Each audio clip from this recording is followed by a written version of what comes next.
If I asked you to picture the air, what do you imagine?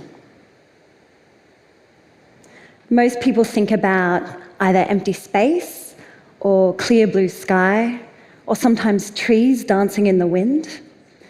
And then I remember my high school chemistry teacher with really long socks at the blackboard, drawing diagrams of sort of bubbles connected to other bubbles, and describing how they vibrate and collide in a kind of frantic soup. But really, we tend not to think about the air that much at all. We notice it mostly when there's some kind of unpleasant sensory intrusion upon it, like a terrible smell or something visible like smoke or mist. But it's always there. It's touching all of us right now. It's even inside us. Our air is immediate, vital, and intimate. And yet it's so easily forgotten.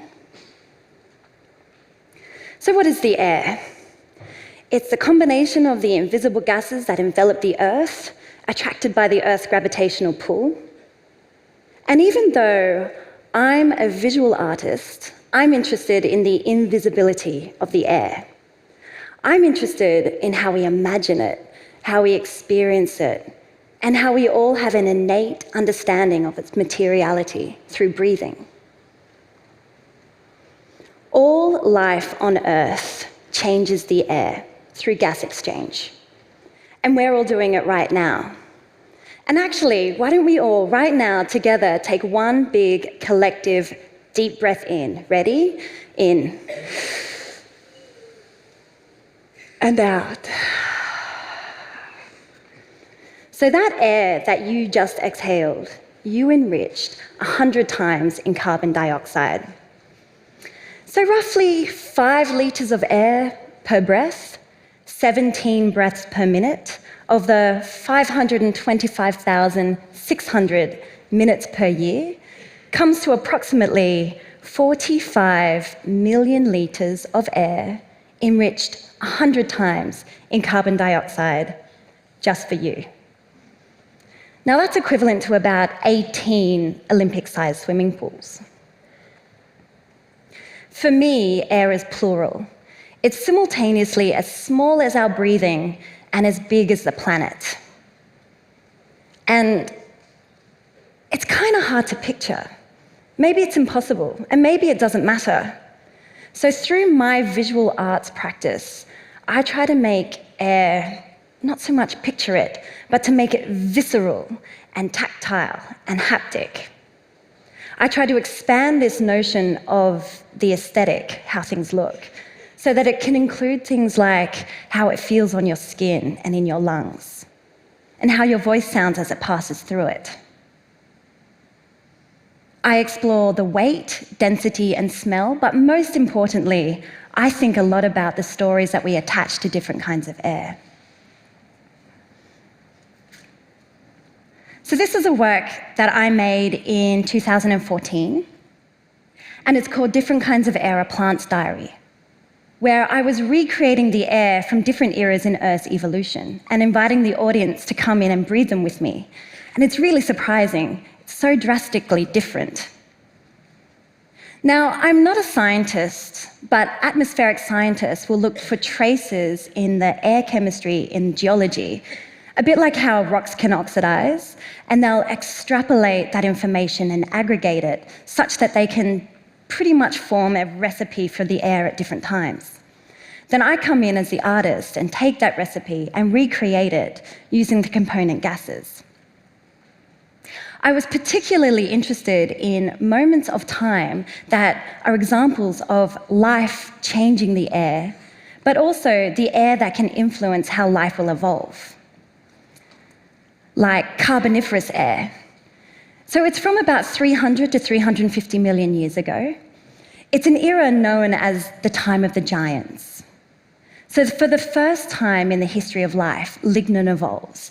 Now that's the hard stuff that trees are made of. So trees effectively invent their own trunks at this time, and they get really big, bigger and bigger, and pepper the earth, releasing oxygen, releasing oxygen, releasing oxygen, such that the oxygen levels are about twice as high as what they are today. And this rich air supports kind of massive insects, so huge spiders and dragonflies with a wingspan of about 65 centimeters. To breathe, this air is really clean and really fresh. It doesn't so much have a flavor, but it does give your body a really subtle kind of boost of energy. It's really good for hangovers. Or there's the air of the Great Dying. So that's about 252.5 million years ago, just before the dinosaurs evolved. And it's a really short time period, geologically speaking, from about 20 to 200,000 years, really quick. This is the greatest extinction event in Earth's history, even bigger than when the dinosaurs died out.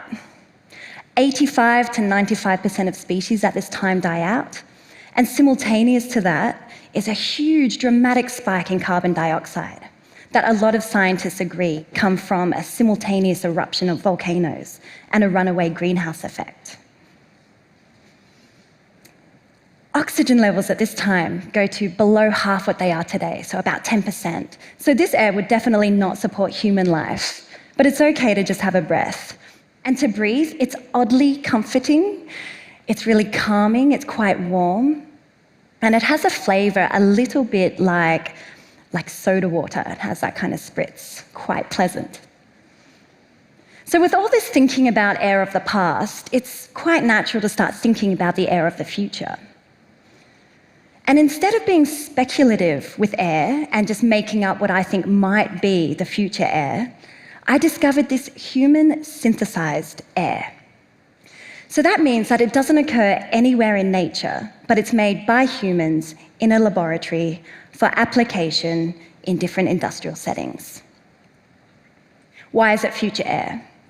Well, this air is a really stable molecule that will literally be part of the air once it's released for the next 300 to 400 years before it's broken down. So that's around about 12 to 16 generations.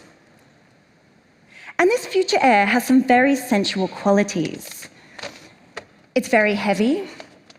It's about 8 times heavier than the air that we're used to breathing. It's so heavy, in fact, that when you breathe it in, whatever words you speak are kind of literally heavy as well. So they dribble down your chin and drop to the floor and soak into the cracks. So it's an air that operates quite a lot like a liquid. Now, this air comes with an ethical dimension as well. Humans made this air, but it's also the most potent greenhouse gas that has ever been tested.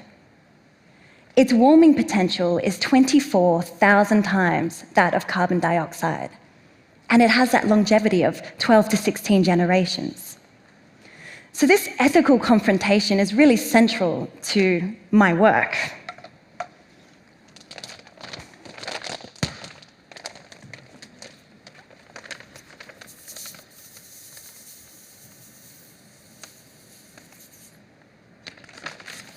It has another quite surprising quality. It changes the sound of your voice quite dramatically.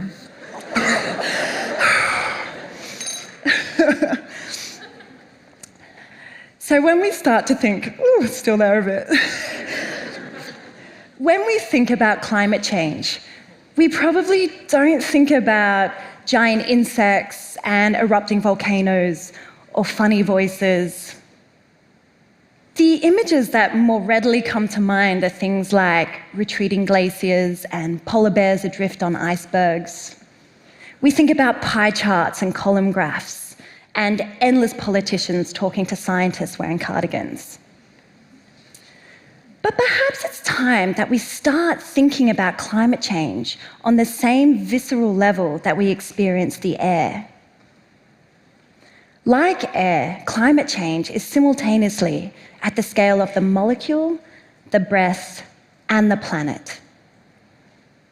It's immediate, vital, and intimate, as well as being amorphous and cumbersome. And yet, it's so easily forgotten. Climate change is the collective self-portrait of humanity. It reflects our decisions as individuals, as governments, and as industries. And if there's anything that I've learned from looking at air, it's that even though it's changing, it persists.